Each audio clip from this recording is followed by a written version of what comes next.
There has been a report by Amnesty International that has been broadcast by Al Jazeera that it just seems very, very strange to me. Now, I do understand that this is Amnesty International and should be taken with a very large grain of salt.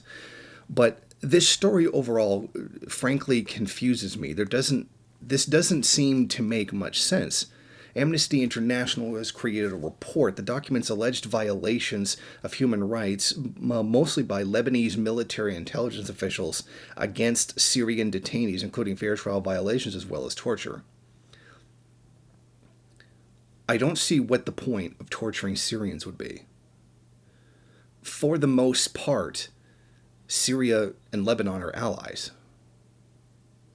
I can't figure out for the life of me why they would want to torture the citizens of a country they're allied to.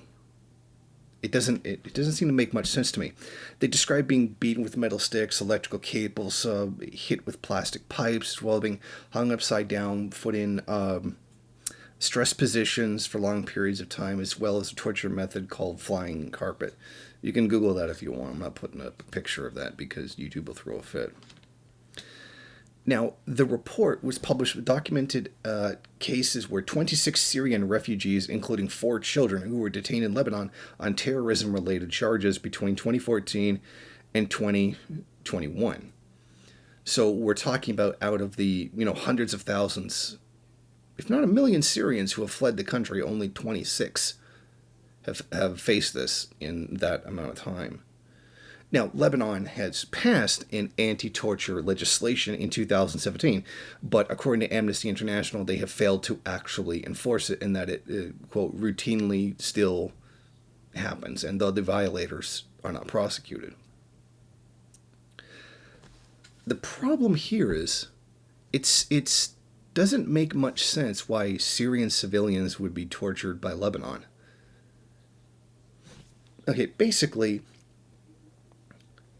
you have tens of thousands of Syrians who have gone back to Syria once the army liberated many areas. And none of them have come forward to their own government about accusations of torture. You would think the first person they would tell is their own government. Or something like that. But there are no cases of that happening. There seems to be 26 very singled out, isolated cases.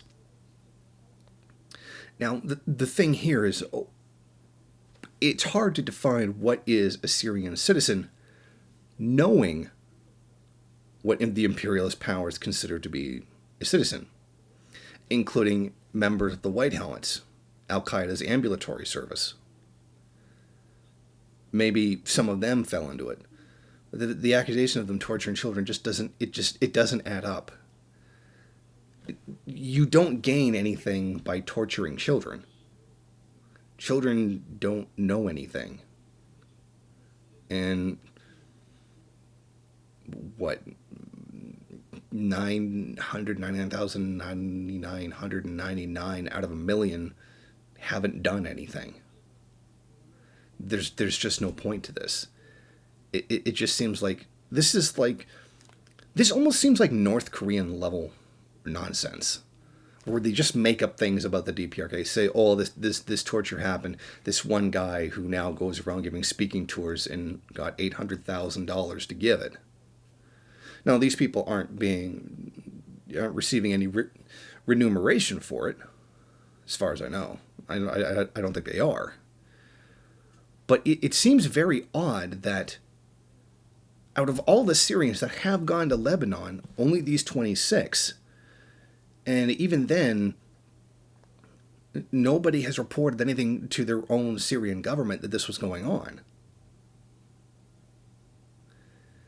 It's very strange here. This doesn't really seem to make any sense to me. This is all very strange. And to be perfectly honest, I don't trust Amnesty International. Because Amnesty International has notoriously lied about many countries. The publication of their human rights complaints can be timed according to U.S. foreign policy. There was claims of, thousands or tens of thousands of people being killed by the government in Libya, which never happened. And we all know how that turned out. Open-air slave markets. I mean, it seems like they're doing the same kind of imperialist lie thing here again, but they're not really giving any real justification for it. Like, when you make up stuff about the DPRK, they say, oh, people were arrested for whatever minor offense, and then they're tortured. And this one, they're just saying counterterrorism. The Syrian people are terrorists? And even then, only 26 out of the hundreds of thousands of Syrians that have fled? This seems a complete... This sounds made up. I mean, it really does. I mean, I don't mean to keep pushing that card, but this really does, given what they have said. It seems like this is totally made up. It doesn't make any sense why Lebanon would be torturing the citizens of one of their own allies. It just doesn't make any sense. Thank you for watching. If you like this program, then please head over to my Patreon page and set up a monthly donation. It's your donations that keep this program running. Also, if you would like, please rate, comment, subscribe, and share in various social media.